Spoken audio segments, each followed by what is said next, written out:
Have you ever known a grown man who still throws tantrums like a toddler? Or a buddy who lives on video games and takes no responsibility, yet somehow charms everyone around him? It's confusing. Part of you wants to shake him and say, grow up, and another part is almost relieved to hold on to the fun. Today, we're diving deep into this puzzle. Psychologists call this phenomenon Peter Pan syndrome, and Carl Jung called it the Puer Aeternus. Jung literally saw it as a fundamental archetype, one of the primordial, structural elements of the human psyche. In this video, we'll explore the man-child or eternal boy, how and why he clings to adolescence, how it feels for him and those around him, and why Jung thought it matters so deeply. By the end, you'll see this isn't just laziness or immaturity, it's a whole psychological pattern with roots in myth and mind. Share your thoughts below as we go. Do you know a man-child? Are you a little boy at heart? Keep watching because we'll look at the hidden costs of this lifestyle and how it quietly shapes our culture too. Let's get started. Imagine meeting a guy at 30 who can make balloon animals, tells the best jokes, and insists on camping under the stars on a school night. He's fun, adrenaline, humor, spontaneity. In fact, that's part of the magic. One novelist wrote of such a man, he's so wildly attractive, so maddeningly alive that he is absolutely irresistible at first. In a youth-obsessed culture, those traits look like winning lottery numbers. He stays lane, stays out late, and seems eternally young. He might even joke, why shave? Age is just a number. We give bonus points to anyone who claims I'm forever 21, and our man-child plays right into it. As Jungian analyst Frith Luton notes, our culture values youth over age, so puri, plural for pure, often pride themselves on their youthful looks. Seriously, tell some of these guys you look like a teen, and they beam. They expect compliments for staying boyish, and they will fight you if you hint it might mean something else. This charm is the positive side of the pure archetype, a divine child full of newness and possibility. But watch closely, his joy is precarious. While he's dishing out fun, he's quietly dodging anything serious. He quips about settling down but never quite does. In love, the man-child starts sweet. He fills your heart with excitement and then vanishes. Remember that quote, these men never said they were staying and all they want is to have a good time. Charming, yes, but commitment, no way. And at work, he's the same. He might land a perfect job or jump from one project to another whenever real work kicks in. Jung observed they lead a provisional life out of fear. He covets freedom and sees any binding as a trap. Even when he tries, he finds a reason to bail. There is always a but which prevents marriage or any kind of commitment, as Jung's analyst von Franz described. That perfect job is never quite right, that partner is nice but, and before you know it, he's gone. Put simply, this man-child refuses to grow up. He expects someone else, mom, dad, fate, to solve his problems. He chafes at rules and deadlines. Jung's words hit the nail. The pure dreads to be bound to anything whatever. On screen you might show a quote like that, or a man tossing away a calendar when a due date approaches to illustrate. Even if you don't say his syndrome out loud, you feel it. He says he loves big dreams and adventures, but deep down he's scared they won't work out. So he stays young in spirit to avoid disappointment, feels safe. He's always waiting for the next big thing to magically solve everything. But life's big ship rarely sails in late. Instead, time quietly slips by his gaze. Signs and scenarios, if you're watching for clues, here's what to look for. He avoids long-term planning like the plague. A classic scene, you talk future and he changes the subject or jokes. Bills piling up, he figures mom will handle them or some friend. Career planning, he hops to find his passion every few months. Hobbies are intense and fleeting, a new guitar, then he's on to DJing. In conversation, he might brag about freedom or make excuses about why today's bad. Pay attention, often there's an undoctored quote screen. I will do it tomorrow, or life's too short to settle down. We can illustrate this with a montage. A man bouncing from a job interview to a startup pitch to a creative idea, none lasting, then ending with him daydreaming at home. His apartment is half decorated, half video game den. Symbols on screen could be childhood toys next to empty pizza boxes. This is the Peter Pan lifestyle in action. On the surface, it can look like carefree freedom. And in a way, it is freeing. No 9-to-5 grind, no deadlines, no mortgage. Some even argue it's a creative soul's refusal to be boxed in, a kind of radical freedom. But as we'll see, that freedom comes at a hidden price. Even now, think, have you ever made an excuse to dodge a chance at something because it felt too real? That hesitation, that discomfort with permanence, it's a sign. Let's look inside that mind. What's really going on? In Jungian terms, the man-child is stuck between worlds. A part of him wants to be grown, he knows something's off, but a deeper part is terrified of the changes that adulthood demands. It starts early. Often, someone like this grew up overprotected. In classic Jungian analysis, he's tied to the mother too long. Marie-Louise von Franz, a Jungian analyst, pointed out this pattern. The eternal boy remains too long in adolescence and usually has too great a. Imagine it, a childhood cocoon without rough edges. Mom bails him out of every scrape, late homework, broken promises, even bad grades. Instead of hardship, he had comfort. Then as an adult, the world is suddenly cold and demanding. The instinct is to crawl back under that safe circle. It is the unconscious temptation to return to the womb, Jung's school warns. This creates a mother complex, an inner longing for that safety at all costs. On screen, we might show a visual of an adult at home, sitting on a kiddie chair or being tucked in by a motherly figure as a metaphor. In stories, this is Peter Pan landing back in the nursery, or the little prince floating between planets to avoid Earth's mess. But here it's real life. The man-child will sacrifice growth to cling to safety. He doesn't trust himself to stand alone yet, and he can't imagine life without someone to hold his hand. Fear of failure ties directly to this. He's keenly aware that life ends or changes. Every test or interview or date is a potential heartbreak. So instead of risking even small failure, he preemptively shrinks back. Von Franz described it. The Puer is aware of the transitoriness of life, so he does not give himself wholeheartedly to any experience. He knows every fun thing ends. You'll tire of the new game, the party will end at 2 a.m., the best friend might move away. Rather than fully play, he lightly circles the edges. Because of this, he predicts misery to avoid it. He might innerly say, this will be disappointing anyway, so why bother? It's a kind of emotional pre-workout for pain. Jung observed, he trains himself not to suffer by anticipating suffering. In his mind, he repeats failures to dull the blow. It might seem rational, better a little worry than a crushing shock, but there's a cruel joke here. By not living fully, he's actually refusing to live. As von Franz bluntly puts it, living in that perpetual pre-pain state is a refusal to live. Another deep angle is time itself. The man-child lives in the now so intensely he's lost a sense of future. Days can blur together when you don't plan ahead. He treats adulthood as an endless playground. In Jung's words, he often dreams of imprisonment, prison bars, chains, because ironically freedom can feel like a trap. The very idea of commitment seems like shackles. One Jung quote calls it life itself, experienced as a prison. On screen you might visualize this, a dreamy animation of a man unlocking a big door labeled life and stepping into another cage. All this ties back to one thing. The Puer avoids individuation, the process of becoming a fully separated adult self. As one Jungian blog explains, Puer avoids individuation and fights against his or her inner drive towards psychological wholeness, so their potential stays hidden and unused. In simpler terms, he feels the nudge to grow up, a kind of inner alarm going off, but he hits snooze again and again. So his inner child lives big, while his adult self barely wags a finger.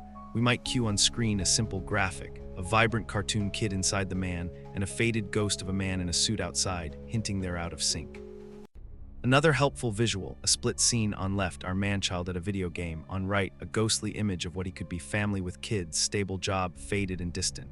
Meanwhile, questions appear. Which life will he choose? At the heart of it, this is also about meaning. The man-child often feels his life meaningless if it looks too ordinary. In Jung's view, he's actually yearning for some significance, but he's looking in all the wrong places.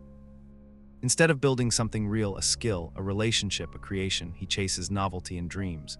This can sound selfish, but think. Maybe somewhere under the surface he does want to create or love, he just doesn't trust that he won't ruin it. So he flits to the next shiny thing before he can fail at this one. By the end of this section, hopefully you can see, the man-child isn't just lazy or spoiled. He's deeply afraid of failure, of abandonment, of death of dreams. He guards his heart by never fully opening it. That's the dark flip side of all the fireworks we saw earlier. But now we have to ask, what happens to everything he's avoiding? Next, let's see how this pattern quietly wrecks relationships and futures. At first, a man-child can look like the life of the party, but the after-party tells another story. When someone never commits, someone else ends up carrying the weight. In love, he's heartbreak in disguise. His partner falls for that boyish grin, only to find she's dating a ghost of a man. Remember that novelist's card image. The man-child is the fool who promises joy, then vanishes without warning. Many women who date him describe it as a romantic drug, intoxicating while it lasts, but it always wears off. And when it does, he's long gone, blaming something or someone or himself for why he couldn't stay.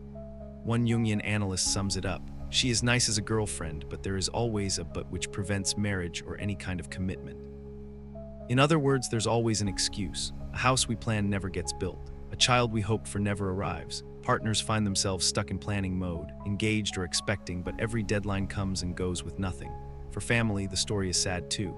Parents of a man-child often remain his caretakers into middle age, funding his lifestyle or covering his debts. siblings might resent the endless second chance he gets. If there are children of his own, think of what it means. A father always half present, chasing dreams rather than bedtime stories. On the career front, this pattern is devastating. Many man-children truly can't hold a job, or rather, won't. Psychologist Raphael Kruger describes a common scene. The Puer jumps jobs every few months, giving up at the first sign of seriousness.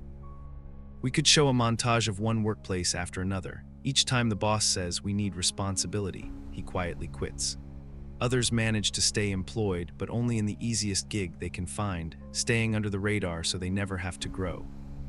They're always on the hunt for the perfect job that justifies their lack of effort. Either way, real potential crumbles. Dreams of success fade into a string of what-ifs and could-have-beens. Jung warned it's an unrealized potential in a half-lived life. Without challenge, no meaning is built. The result is bleak, chronic instability and loneliness. As one writer puts it, those stuck in the Puer pattern are doomed to chaotic relationships, depression, anxiety, and a lack of meaning and direction. Life becomes a loop of dashed hopes. Think of this image. A person builds a magnificent sandcastle on the beach. He works on it with gusto for days, daydreaming of the perfect castle that will never wash away. And then the tide comes in and sweeps it all away, and he simply points and says, "It was the storm's fault." Rinse and repeat. Jungian commentator Raphael Kruger even calls it chicken flight mode. Build big dreams, sprint for a bit, then flap weakly and land a few feet away. He never waits around to see the waves. Here's a concrete scenario. Sam was an artist's kid who grew up loving drawing. In college, he promised his girlfriend he'd have a gallery showing by 25, but at 27, he's still unemployed, living at home sketching in his room. Every job interview he had ended with "I wasn't ready," and every friend he had gets tired of hearing about the big project that never materializes. His family watches him waste talent and potential, wondering if he'll ever step into the man he could become. Meanwhile, on the outside world, these trends are stacking up. You can cut them with a knife: the house that never gets renovated, the garage full of unfinished hobbies, the oldest kid on the couch playing Mario Kart, but no one says it. There's confusion, excuses, silent heartbreak. At this point, we might show quick cuts of a wedding invitation being tossed aside, a fading birthday cake, a gravestone that reads "Beloved Dreams." It drives home that relationships and life plans slowly die. So what's the payoff for him? Often it's regret when he's older or feeling stuck and confused. Some fall into a quiet despair in their 40s, asking, "Where did my life go?" It's a tragedy that grows in the shadows. And breaking out is hard. Admitting to himself, "I actually have to face failure or try hard," is panic-inducing. That's why many keep circling. Before we move on, remember, this isn't about shaming anyone. We've seen the pattern: intoxicating freedom and fun that sabotages itself. We've seen the roots: fear and dependency. Now, let's zoom out. What does it mean that this pattern exists so widely in our culture? The man-child isn't just an isolated quirk, it's a reflection of larger currents. Culturally, think about it. We idolize youth now more than ever. Every ad tells us youth is power. Snapchat filters keep faces forever smooth. With that, an ambitious middle-aged father who genuinely embraces aging is a harder sell than a boy pretending to stay young forever. These individual stories connect to what sociologists call Peter Pan syndrome, adults who struggle with accepting the responsibilities that come with adulthood. It's not a formal diagnosis, but as a concept, it's gained traction. Social scientists note that modern life delays many traditional milestones: marriage, home, kids. But the core of Peter Pan syndrome, Jung would say, is not just the delay, it's the emotional avoidance of responsibility, like financial independence or parenting. Ironically, some scholars argue that Western culture is making heroes of the Puer. A recent literary analysis found that what was once a pathology is now sometimes celebrated as a new model of selfhood. Think of movie heroes who refuse to grow up: Peter Pan, of course, but also characters like Tony Stark. "I'm a genius, billionaire, playboy, philanthropist. Oh, sorry, I mean I'm a superhero." Even The Little Prince, "Grown-ups are terribly strange," taps into our ambivalence about growing up. The image of the eternal boy is everywhere in art and myth, from Ovid's Dionysus, Eros, and Aeacus, to J.M. Barrie's Peter Pan, to Oscar Wilde's Dorian Gray. They fascinate us because they hold a fantasy. What if we could keep the wonder of youth forever? Yet Jung himself warned that this isn't the whole story. Yes, Jesus said, "Except you become as little children, you cannot enter the kingdom." But Jung interpreted that not as perpetual childishness, but as integrating childlike trust through the maturity of the adult. In other words, grow up with your inner child. Just being a baby-brained adult isn't the goal. The little child he meant is born from mature wisdom. In Jung's elaborate terms, the higher man is a child only after he has become fully an adult internally. We see hints of this battle in society today, debates about modern masculinity, rites of passage, mental health. Some say we have a fatherless society where traditional authority and rights are fading. That's Jungian writer Alexander Mitscherlich's idea. Without a clear passage to manhood, some men may latch onto endless adolescence. Others point to economic factors. It's harder now to afford a house or family, so delay seems almost necessary. Still, that's economic. The psychological core is the eternal boy's fear. So what should a modern man do? Maybe this archetype's shadow side is trying to tell us something. That childhood has power we've lost, and adulthood has responsibilities we shrink from. The task, Jung's task for each of us, might be to balance them. Cultures need symbols of both spirited creativity, Puer, and wise discipline, Senex. Right now our scales might be tipped too far toward the child's side. We invite you to explore more. Jung's books on the hero and the child archetype are full of these ideas. You might watch old films like Dead Poets Society, about seizing the day, versus Good Will Hunting, about finding purpose. Check out Carl Jung's Answer to Job essay, where he discusses becoming whole by integrating opposites. This archetype also appears in personal spirituality. Some people feel the man-child is assigned to find deeper meaning, not just fun. Others see it as a call to embrace responsibility. No matter your take, it's worth asking, what lessons does this pattern teach our culture about youth, maturity, and change? Visual suggestion: we could flash images of pop culture eternal boys, Peter Pan, Harley Quinn's Joker, Kid in a Man's World, anime characters balanced by images of heroic adult mentors. Or quotes on screen: one side be young at heart, the other grow up, in a balancing scale between them.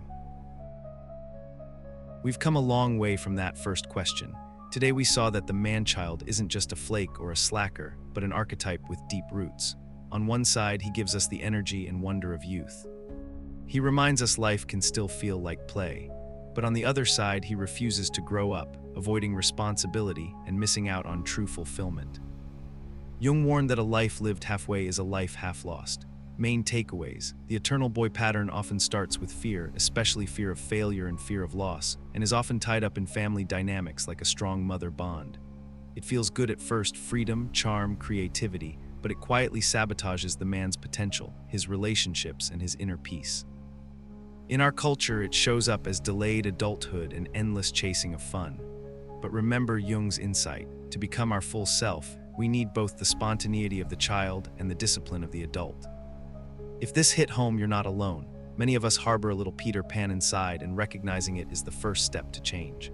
Maybe you know a man-child, or you see the echo in yourself, and now you understand there's more to it than laziness. The next step could be to question those fears. What am I really avoiding? How could facing a little pain bring a lot more life? Now it's your turn. What part of this resonates most with you? Do you see the Puer Aeternus in someone you know or in yourself? Drop a comment below, tell your story. If you found value in this, share it with someone who needs to hear it. Think about which side of you is in charge, the eternal child dreaming away or the grown self ready to act. Thank you for watching. Hit subscribe for more deep dives into the psyche, and please share this video with anyone who needs this message. Which will you choose, to stay the boy forever or to answer the call of adulthood?